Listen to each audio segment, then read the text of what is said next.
On my door, a dull brass plate says Private Detective. The few friends I have call me Carnby. The others call me the Reptile. I don't care to think what my banker calls me. These days, I leave my letters unopened. Bills and threats to send in the receivers just ruin my day.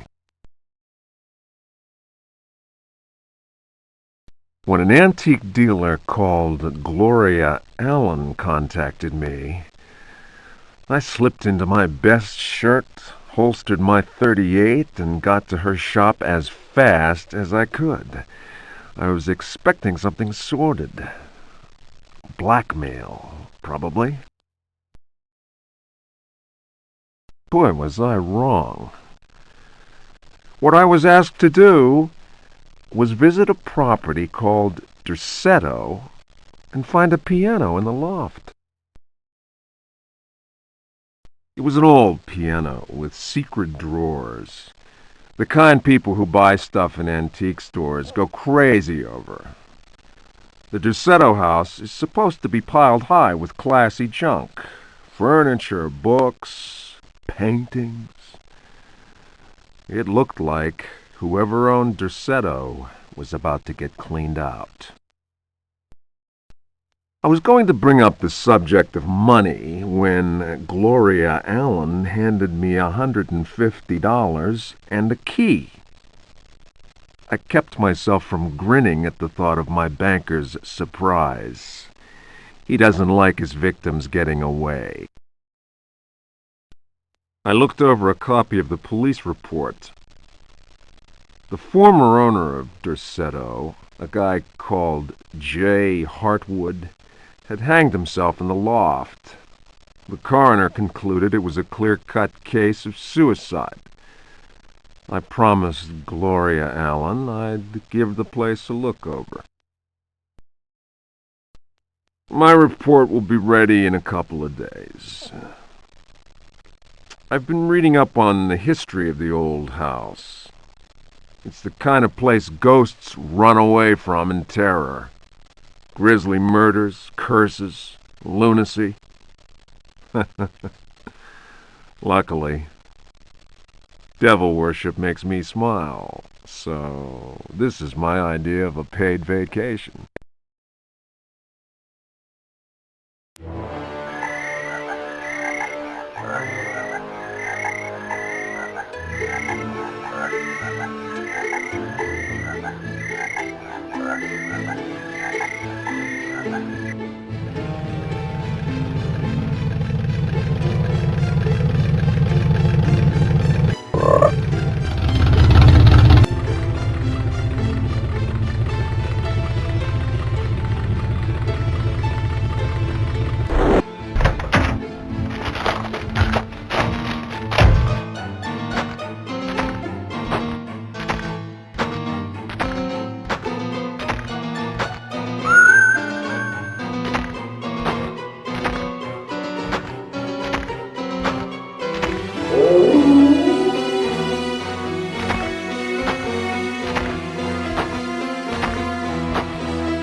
They are coming!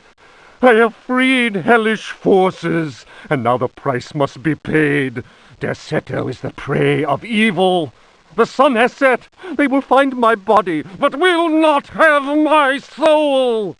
I can imagine the master's fury and the terror in the hearts of his slaves. I hear their footsteps. Some may understand what I have done. May God forgive me. Farewell, Jeremy Hartwood.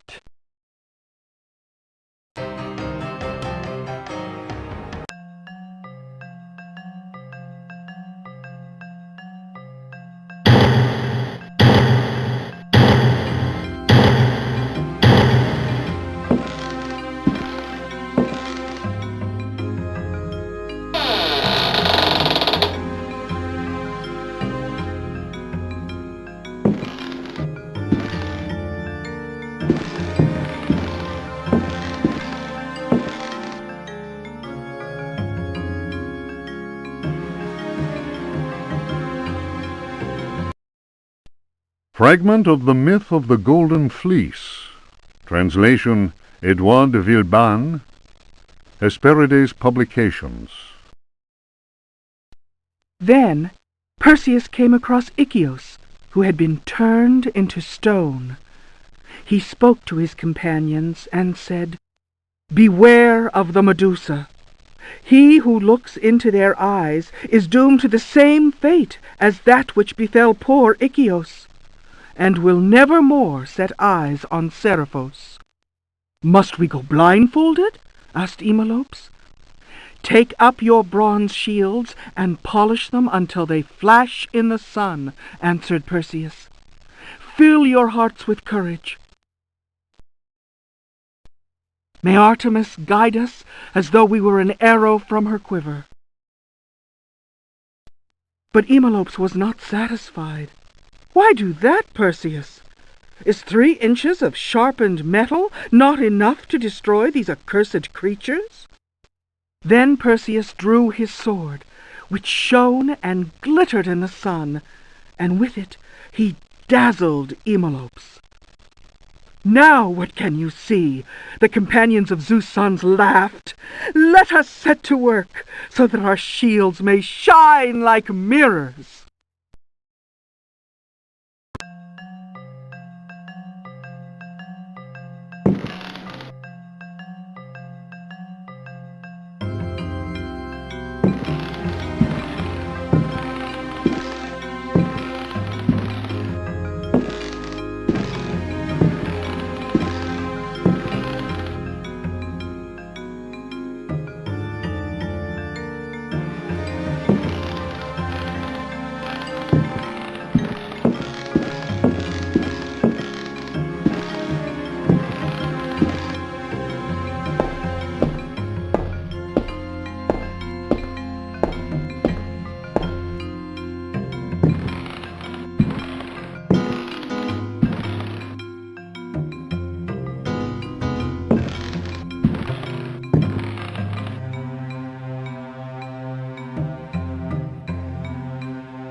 A Brightness from Afar, by Lord Boleskine, an account of his celebrated voyage to New England, 1824, Alistair Publications, Cambridge. Following a splendid journey, the sunny harbour came into sight. The locals were much impressed with one's arrival in their midst. One had time to sketch several of them and notice signs of degeneracy. Some children showed one their queer hands that would inspire uneasiness. Upon the promise of a few coins, a child has undertaken to reveal to one a most prodigious phenomenon of a natural order. One admits to being skeptical as to the prodigiousness of the marvel, whatever it may be. Indeed, one suspects it to be little more than an evening stroll to some charming wooden hut situated in the forest hereabouts. One will none the less go, for it is always well to submit to such local enthusiasms. One admits to being somewhat flabbergasted. The Milky Way shone like the fires of the apocalypse from the inky celestial vault. Certain distant stars, normally invisible to the naked eye, were clearly visible, glittering indeed with a strange intensity. The heavy clouds that had settled above the village had no hold over that place.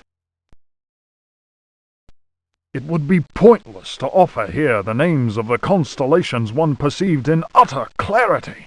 Apart from the interminable length of such a list, one might conceivably risk being charged with exaggeration. The cross cast its shadow on the ground. The sea in the distance was dead calm. Tonight, one will return to that spot and draw those stars. Tomorrow night, one will at last see Halley's comet in all its brilliance. The youngster will carry torches, despite one's developed sense of direction. Honed by years of travel, one feels incapable of finding one's way through the dark forest unaided. The drawings will, one is convinced, set light to the souls of men. Such a moon! One lost count of the craters, so sharply was their definition. Loath as one is to seem excessive in one's appraisal, one cannot but feel that the forest clearing is indeed a place outside the common laws of time and space. Surely it is not an hallucination. How strange to consider that idle conversation, some research in the British Museum, and a voyage to this backward village should culminate in so astounding a discovery. It may be that others have noticed the extraordinary nature of that place. How else could one explain the presence of that cross?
Memories by Alistair Boleskine. Printed in London, A. Machin, editor, 1833. It was during a conversation with G that one first heard of the New England fishing village of I. The area was apparently the ideal place from which to witness unusual phenomena in space. The quality of the air, along with the conjunction of several favorable factors, made one impatient to get started. Having gleaned what information one could from the British Museum, one set off with all haste. One's work on space and comets in particular had met with a warm response, and one thought it judicious to include several original sketches of the phenomenon, sketches which one felt were sure to arouse a great deal of keen interest in the scientific circles of 1834.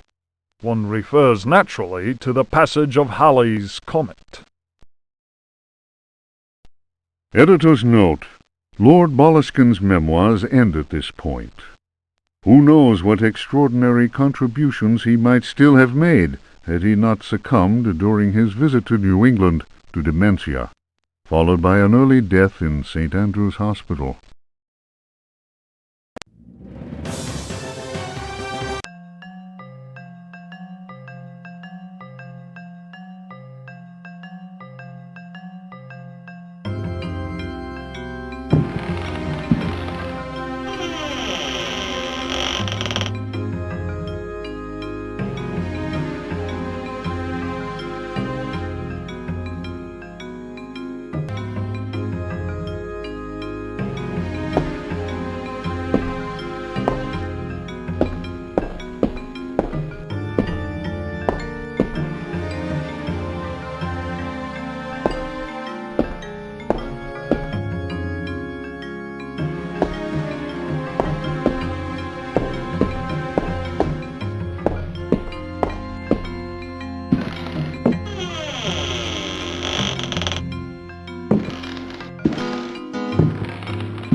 The Creatures of Night by Hubertus the Bald.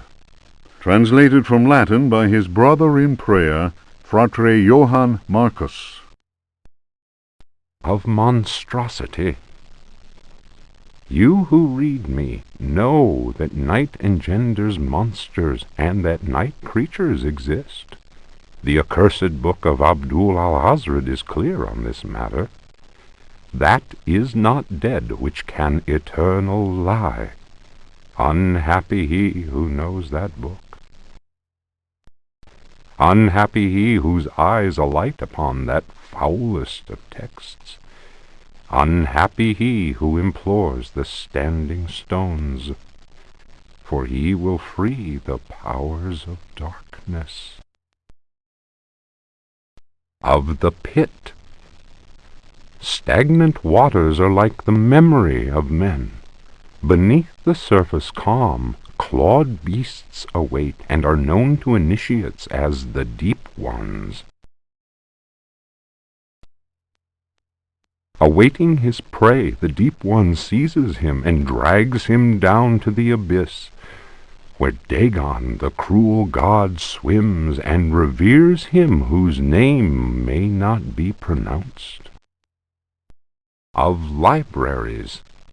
Unhappy he who frees the prowler. Unhappy he who meets the prowler erring among the books. He generates the vagabond that comes from other spheres. He believes the vagabond does not exist.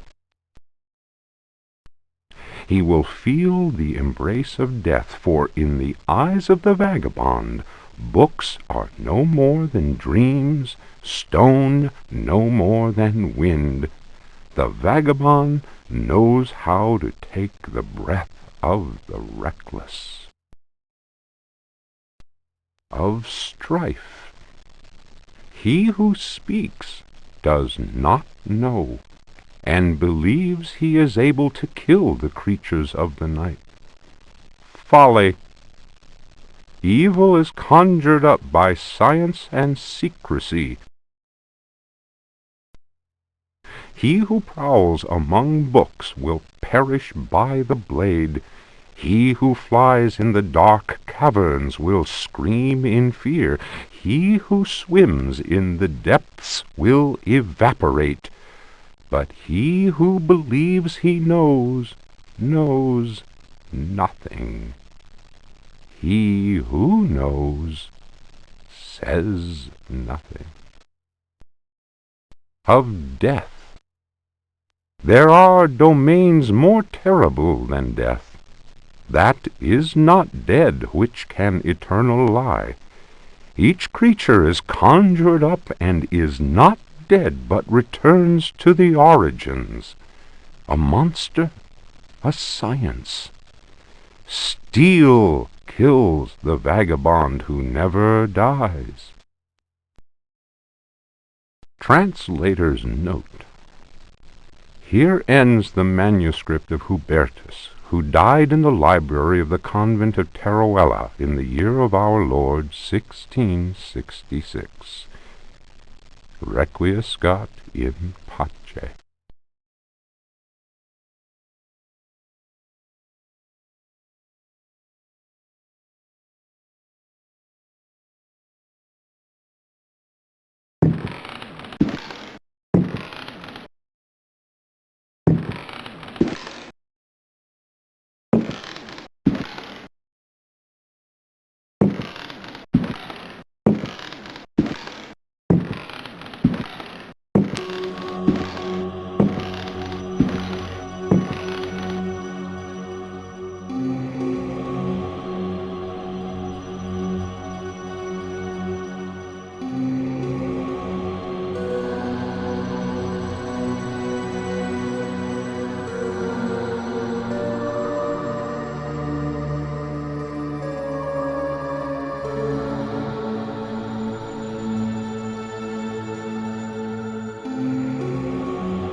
The Book of Yael, Signs of Stone, Eucharistic Rituals of Forbidden Cults. Texts collated by Monsignor Vacher, Legate in the Curia of the Vatican. Numerous devilish cults speak of monstrous creatures called the Old Ones. These supernatural beings are believed to be possessed of powers equivalent to those of the gods of antique religions. Adepts of such cults refer to forbidden literature in order to cause these frightful entities to appear before them. What serious student of folk myths has not come across the names of Cthulhu and Shub-Niggurath?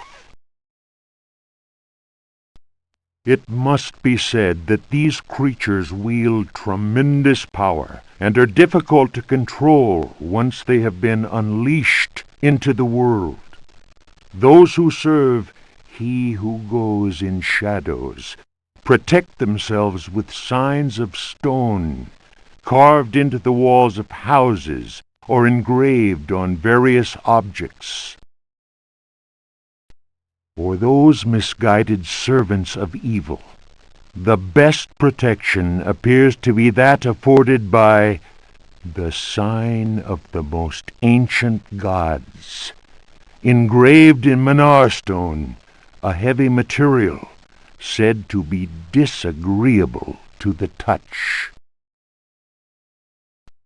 The sinful practices of those who fall into such errors can only lead to the darkest of despair, and are a mortal danger to the soul. Such monsters as those invoked by these foolhardy individuals are engendered when reason drops its guard. Man is easily tempted into perversion. It is why we must forever remain alert and renounce Satan with each breath we take. His ways are infinite in number.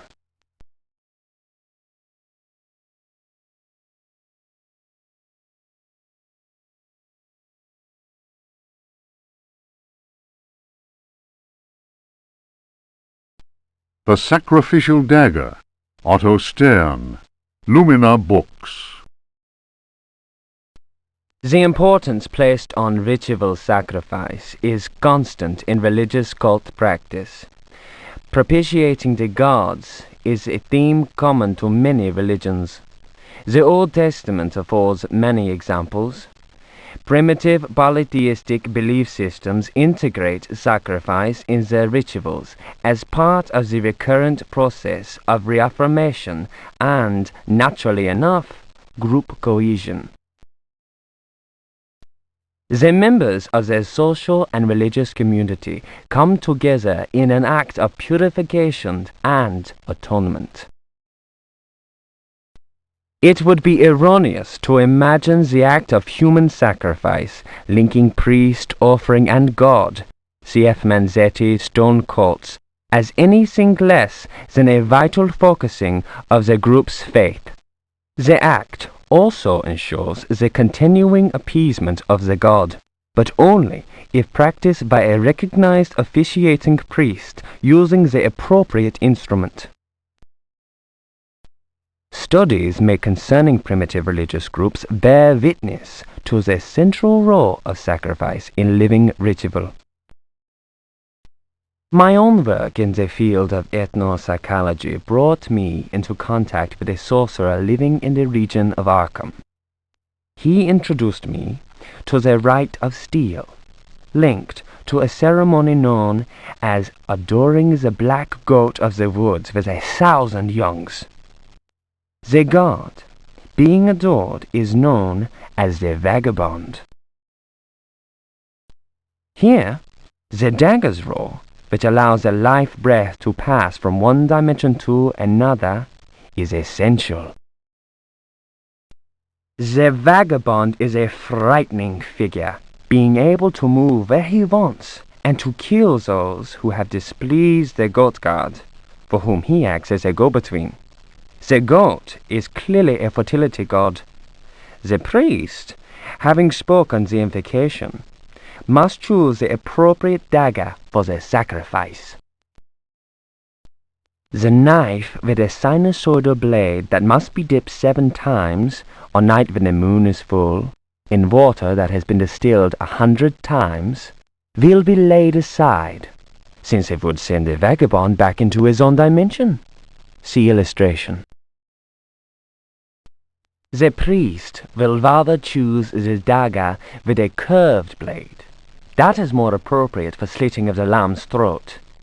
This act transfigures the sorcerer priest and plunges the assembled worshippers into a divine trance.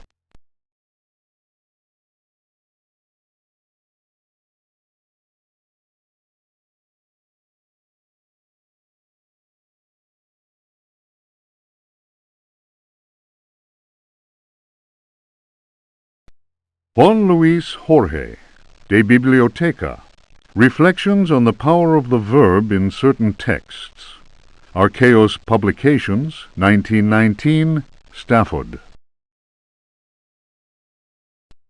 Translation does not alter the occult power contained within such forbidden texts. The malevolent energy is in no way diminished.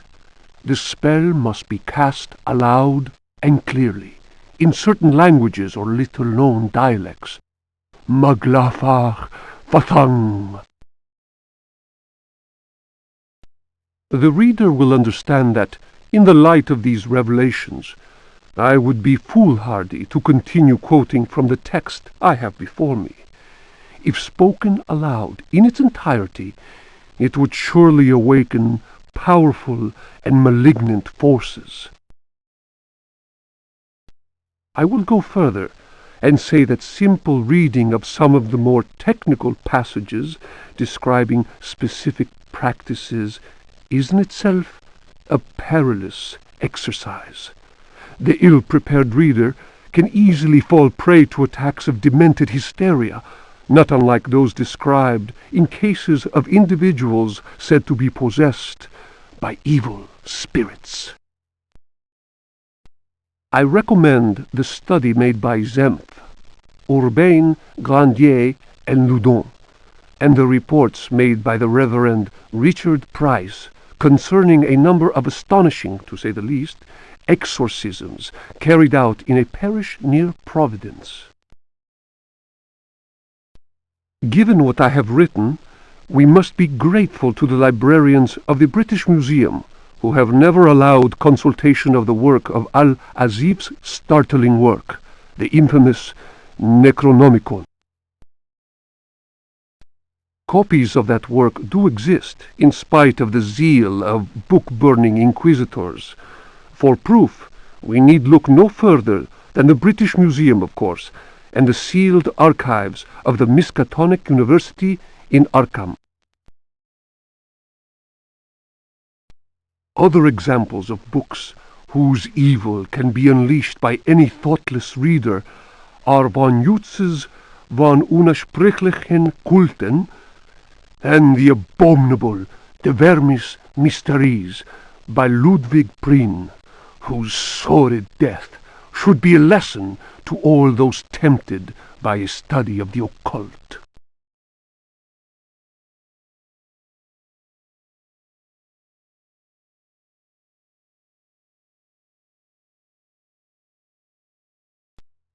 Ludwig Prien, De Vermis Mysteriis. Nomine invocatoris si non sanctificatus es cave. De vermis mysteriis non absolvo folem legendum fatum et eum versus. Tibi magnum innominandum signa stellarum nigrarum et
If Rocks Could Talk, or The Story of a Louisiana Plantation, by the Marquise de Chamfray. After the criminal selling off of Florida by the foul usurper, my father elected to remain in this inhospitable land, where we were free at least to express our royalist feelings, and hope our country would come to its senses. In 1818, a certain Pickford bought up Ledoux's land, after the poor fellow had ruined himself in unfortunate speculation. Pickford soon turned out to be the most loathsome human we had ever encountered.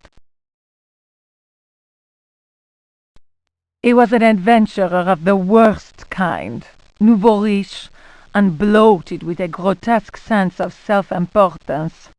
First came the incessant army of men with shovels, digging into the mountain of earth that was to fill in the surrounding swamp. The undertaking was quite stupendous.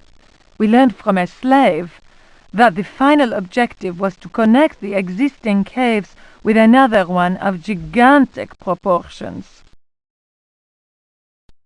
Racked by a mania of persecution, Elia Pickford constantly fired his workers and hired new ones.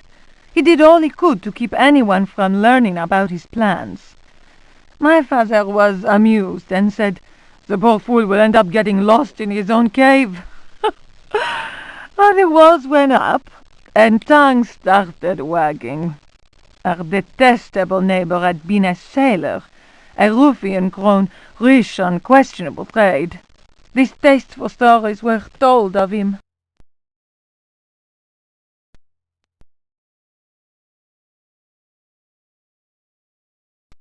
When the work was finished, Pickford invited us to the opening of his rambling mansion, which he named Derceto. My father asked what the strange name meant. Pickford answered, "Derceto reminds me of Astarte, the fertility goddess. Around here, the name is Shub-Niggurath. I believe that a name so steeped in evil should be said aloud came as not such a shock to my father, as he himself confided in me some while later." We left immediately. In June of 1862, Derceto was burned down in unexplained circumstances. It was undoubtedly the deed of some jealous Yankee or another. It was amazing to watch the servants rushing into the flames to try and save their bullet-riddled master. After that terrible night, Derceto fell into ruin. Its blackened walls were soon overgrown, as human-built works always are, by ever-present nature. In 1875, the property was eventually bought by a gentleman whose name was Howard Hartwood. I was sorry that my father, who delighted in fine conversation, was no longer alive to enjoy the company of this new neighbor. Learned and well-versed in history, he had made a particular study of piracy. It was Hartwood who told me that Pickford had commanded a ship that flew the flag of piracy. That explained the scoundrel's great wealth. Artwood was fascinated by Pickford and undertook a great deal of research in an attempt to find some treasures that he was convinced the pirate had hidden. He went through the ruins inch by inch. He then had the burnt-out house rebuilt exactly as it had been, and refurbished the library that had miraculously escaped the flames on the night of the Great Fire. Artwood set about studying every volume in that library, and often talked to me of his research. He was a handsome widower, deeply attached to his son Jeremy, who was later to become a professional artist. Artwood worked incessantly, first from the room I offered him, then from his own freshly restored home, which he rebaptized Derceto. I imagine he hoped to enlist the help of the god of good fortune in his treasure hunt. As far as I have ever been able to tell, all his searching came to nothing. There were no lost treasures to be found at Derceto. I learned of Artwood's death while I was in Paris, but that, as they say, is another story.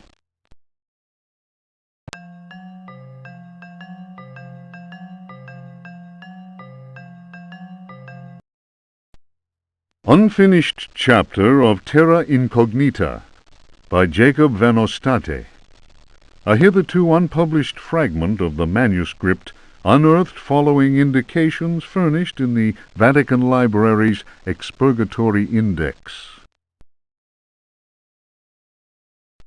In those icy and unwelcoming lands, the rites of wizards and healers are deeply rooted in ancient legend. Mysterious and cruel beings are thought to have ruled over the Arctic plains in times past. A cursed city, enclosed by massive walls, is believed to stand to this day.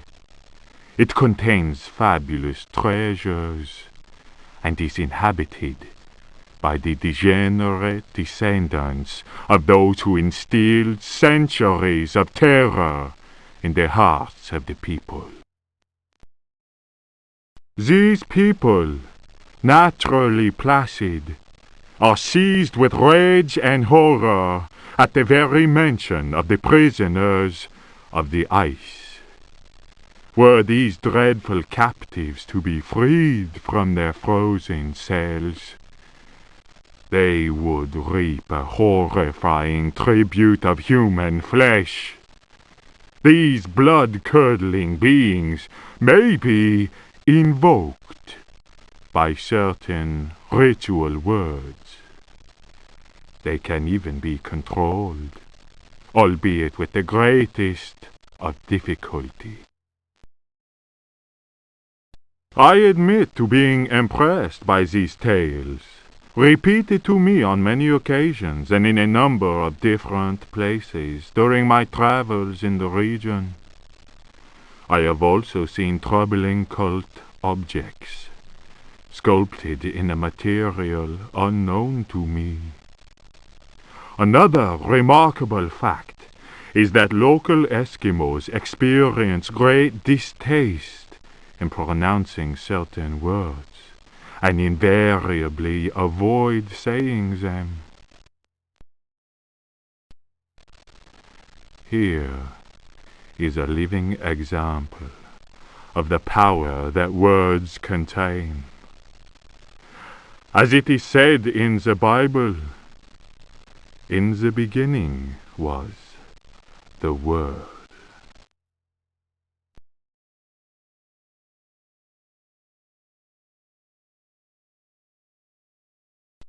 The Sons of the Sun and of the Shadows. Lieutenant Lope de Vega's account of his astounding travels to the land of the Aztecs. "Holy Christ!" cried Captain Cortez, astonished by the strange rite we beheld. "We found the savages half naked. They were throwing balls of silver and gold at each other. They laughed as if demented, clearly maddened by some heathen drug. And yet Should one of them fail to catch the ball thrown in his direction, the poor devil was seized and dragged off to be sacrificed in their temple. As we discovered, this frightful game was a ritual most holy to them, and symbolized the movement of the heavenly bodies. The dropping of a ball foretold a catastrophe. That is what the Aztecs believed in their godless ignorance. Their countless deities could only be appeased through endless human sacrifices. The victim's heart, which was still beating, lay in the hand of the murderous priest. The interior of the temple was surprisingly cool.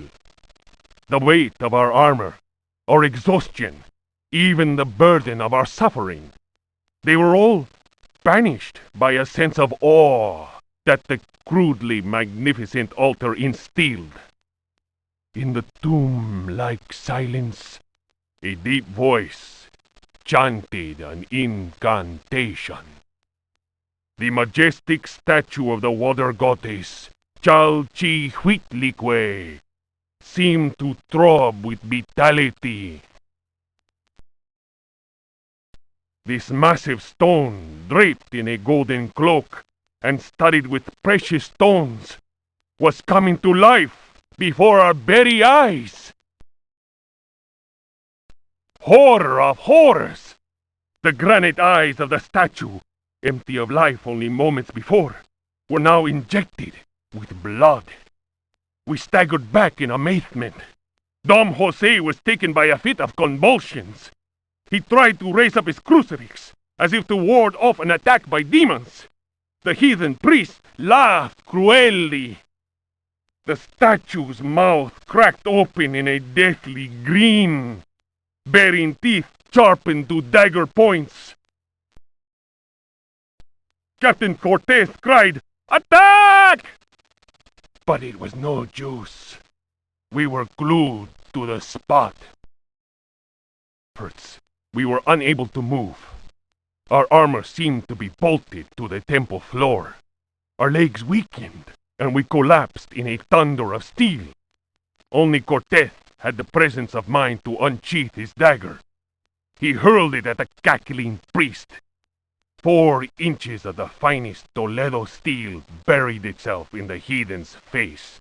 His blood spurted, splashing the now lifeless idol. We picked ourselves up with difficulty. Never will I forget that terrible moment. My companions, naturally enough, told tales of devilish enchantments cast upon our armor. Whatever the truth of that, I could not deny that the supreme god of the fourth universe had treated us as mere playthings. I am convinced that a terrible energy is yet contained within that heathen statue. A power strong enough to change a proud conquistador into a helpless puppet. Drawing of Chalchihuitlicue by Dom Jose de la Sierra, done before the destruction of the Aztec temple of Tenochtitlan.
The Trial of Captain Prext, as reported by his faithful companion Elisha Smith, known amongst his fraternity by the awful name of Captain Ellie Hell.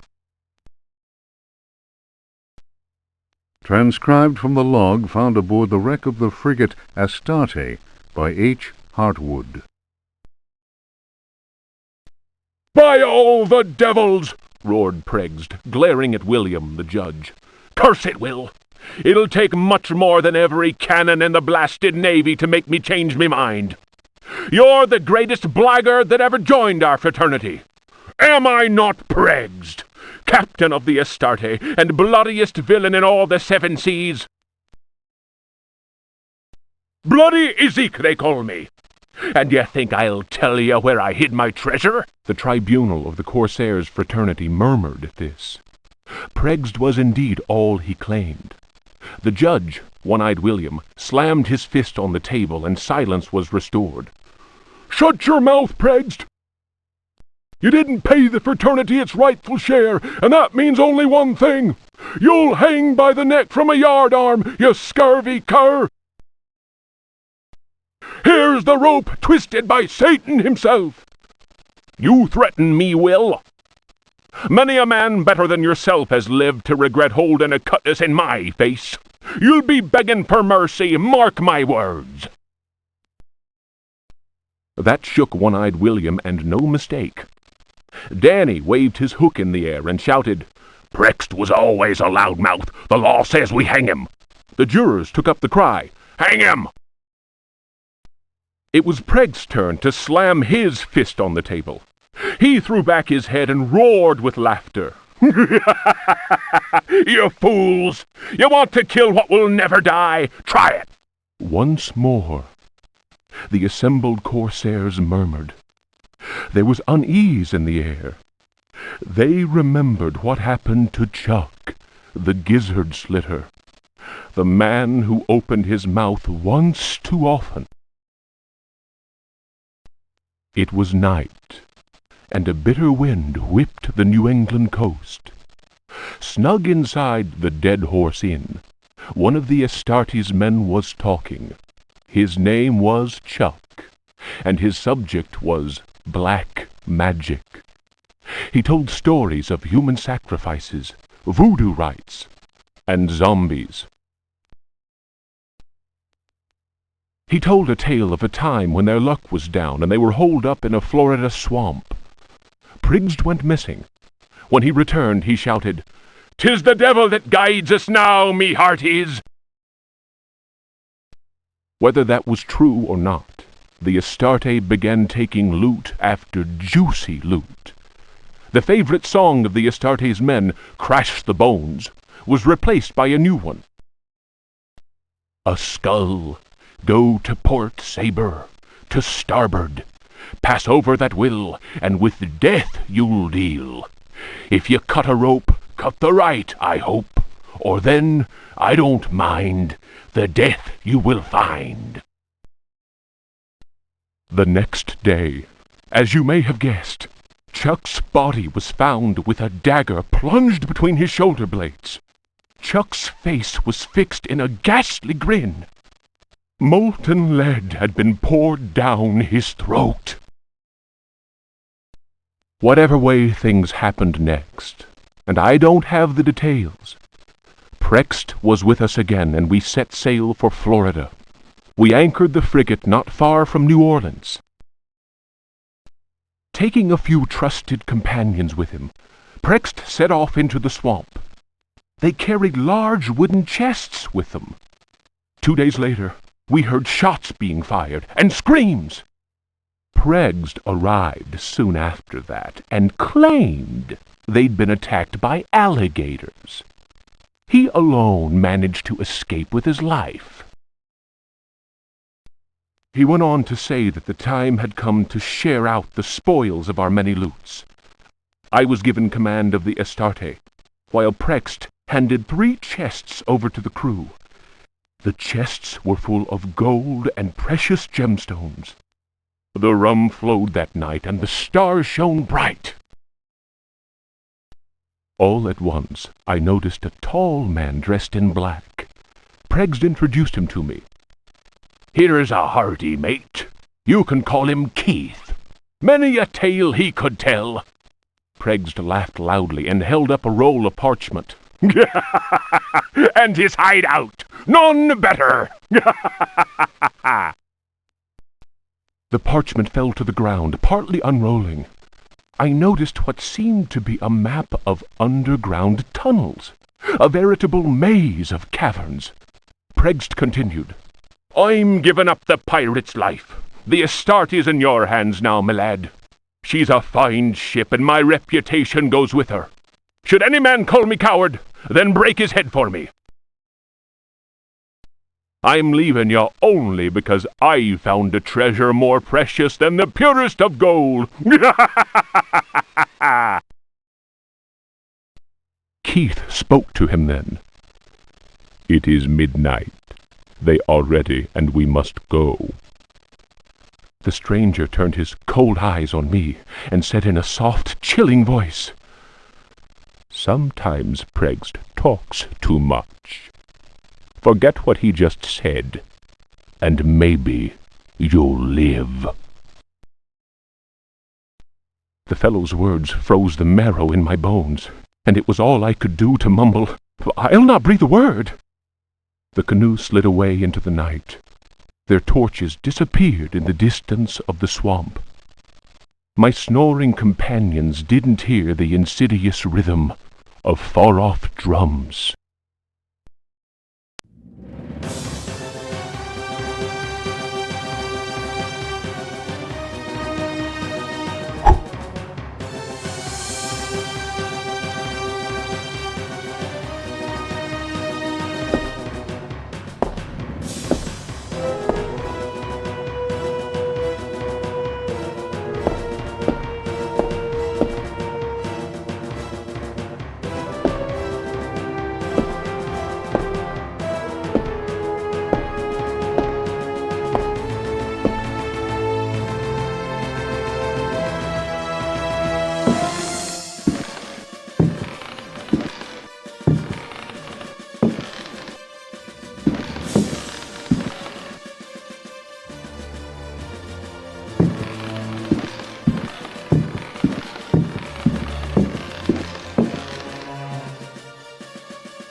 The Tale of Captain J.W. Norton of the Army of the Union. 1862.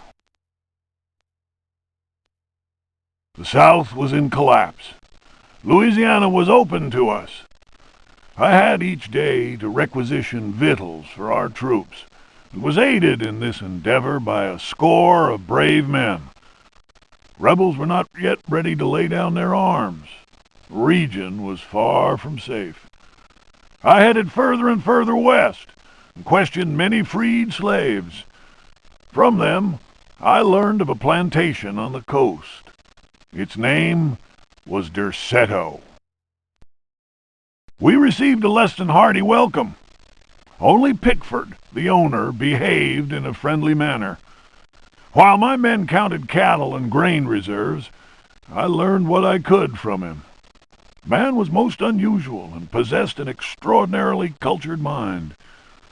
At nightfall, I gave orders for the men to bivouac at Derceto. Pickford invited my second-in-command, Lieutenant Patterson, and myself to dine. And our host proved a most entertaining conversationalist. While coffee was being served, Patterson went to inspect the men's camp. The cigar Pickford offered me was so acrid that my head began to spin. I remembered campfire tales of fellow officers trapped by devilish Confederate tricks. My mind floated in a foul and dense fog, from which emerged the enlarged and deformed face of Pickford. He grinned at me. Patterson's return chased off the nightmare. I heard shouts and firing from outside, and found the strength to take out my revolver. I fired 3 shots. Pickford fell to the floor. Patterson then helped me out of the burning house. The air was filled with smoke. We resembled a company in disorderly retreat. I saw slaves leaping into the flames of that inferno. They were trying to save Pickford's life.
Daemonia Particularis, Signs and Rituals, by Heinrich Cassel, Ring Publications.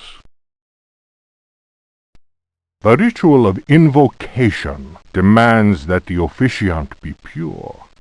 We have already described the complex operations to be followed in order to call those that sleep in superior dimensions. We shall, for the present, limit ourselves to the sign of mutual recognition used amongst their number by adepts of the cult of the Old Ones. The sign also serves as protection when in the presence of a servant of evil. The sign resembles a blessing, save that the first and little fingers are both folded beneath the thumb, whilst the second and third fingers are held up. It would appear that this sign has no effect on adepts of a certain rank, with knowledge of particular secrets contained in the corpus demonicus. The use of such signs is not without considerable risk to the user during any attempt to call upon those from without.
Memoirs of a Lost Soul.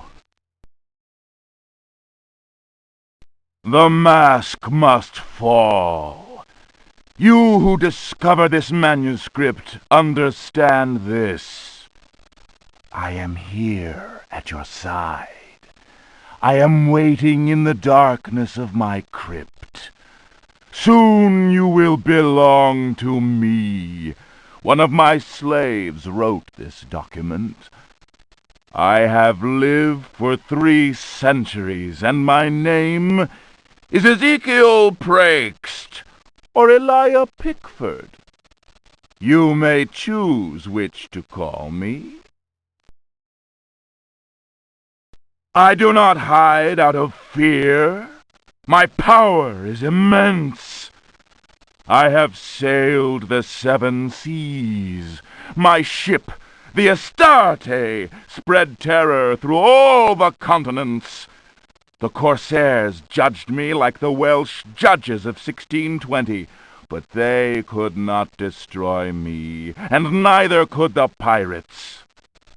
Now I am immobilized. Damned Yankees! Witchcraft, voodoo, and the Cthulhu cult. I know them all. I have reigned and implored the stones. Only the Catonian haunts the cavern and resists me, but he dare not attack. I have need of a living body to regenerate myself. The Heartwoods managed to escape from me, but you who are reading these words, you will yield to my embrace. I hear your ragged breath and smell the stench of your fear. I have vanquished death. I built Deseto. I know what it is to wait. Cthulhu helps me. My servants will lay you upon the sacrificial stone. My roar will rend the night. You will be mine, and I shall reign once more.